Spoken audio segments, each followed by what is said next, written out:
Okay, so you played page 8 and you got used to doing the basic pattern, right, left, left foot, right, left foot. And then what you're left with is, it's a cool fill. It's not a bad idea, but it's a bit repetitive, and it's kind of like you're hammering the same lick over and over. So page 9 now in the book is hitting the same idea, but we're going to put a little break in it. So instead of just going right, left foot over and over, we're going to sneak in just right, left in the middle of that pattern. So what that's going to do is that's going to take our accent, our pulse of the lick, the right hand, and that's going to shift it now to highlighting the upbeat instead of the downbeat the whole time. So if you look at like page 9, number 1, in beat 4 is where the switch is going to happen. So really slowly, it's this.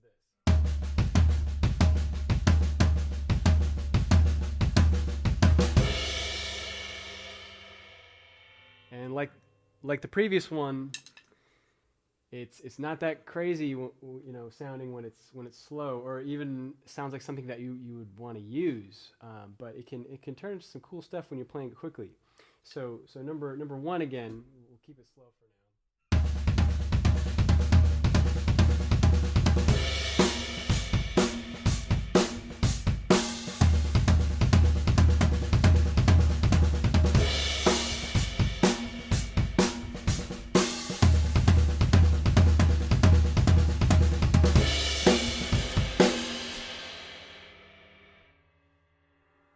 Play it a little quicker here.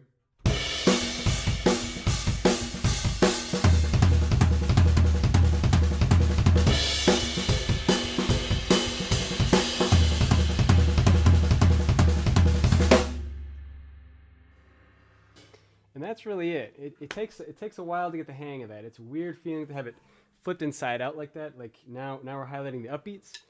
But you gain some control over that, and it's really cool because then now we can play some rhythms with your right hand. So if we take, let's see, number 2 is pretty similar to number 1. If we look at, let's see, number 3, we flip it to the upbeat, and then we go back to the downbeat. So we have this now.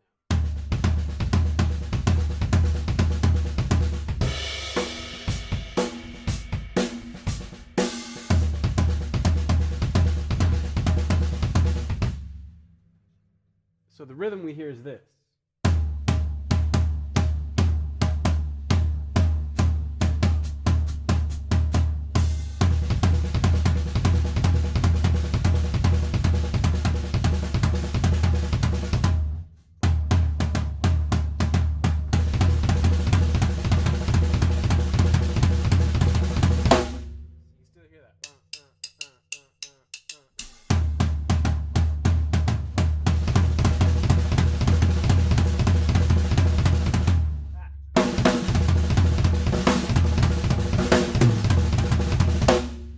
Right hand around, and now you're voicing melodies kind of in a way, bum bum bum bum bum bum, you know, wherever you want to place it.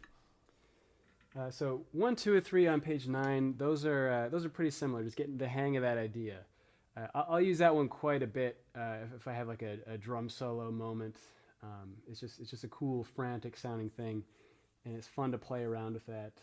Actually, the other day I was trying to noodle around with taking like the Kaskura pattern and sneaking that in there. So you have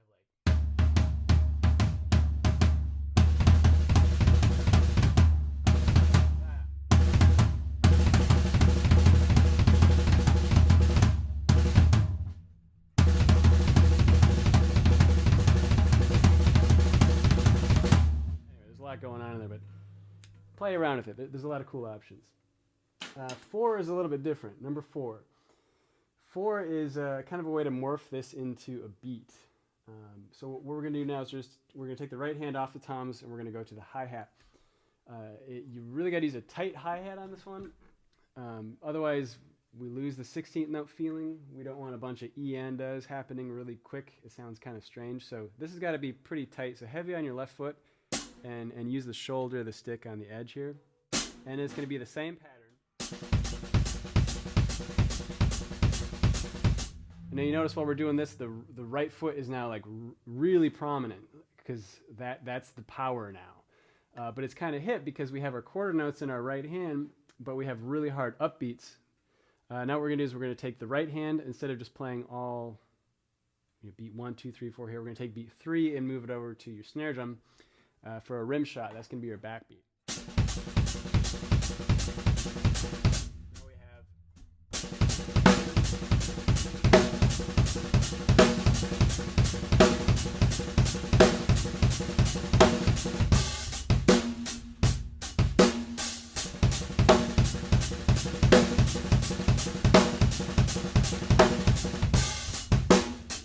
and as we're playing it, if we ignore all the noise on the snare drum, we're kind of playing this kind of groove.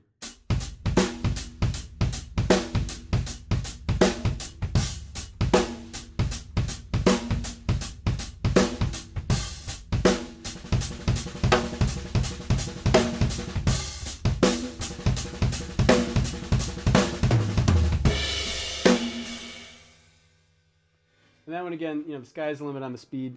I'd say the faster you go on this one, the more you want to kind of tighten your snare wire, so you can actually hear the articulated strokes.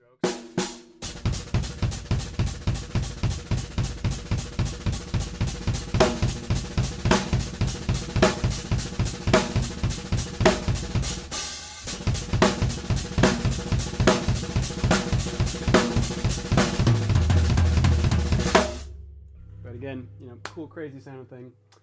Lastly, number 5, we kind of get a groove going here with the floor tom now. We're going to have the floor tom kind of act like the new bass drum. So that's going to play beat 1, 2 over here, 3 here, 4 back. Same pattern, right, left foot in between everything. So our right hand is doing this.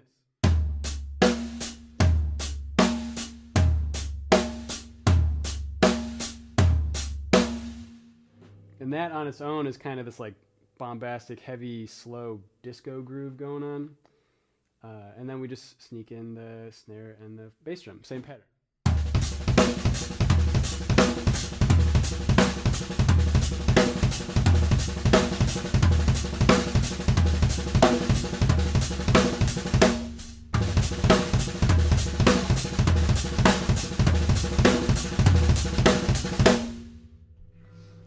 And these guys are cool. I like these patterns when, also when you're called to play a drum solo and you're kind of in a groove-oriented song and you don't want to start like shredding all this weird stuff, because it still has a groove to it and it still sounds like you're doing cool stuff, but it's still a beat at the end of the day. So.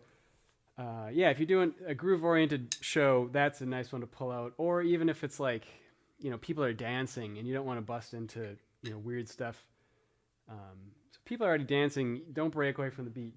Try something like that for a moment, and then, then you're cool. But yeah, that's the gist of page number 9.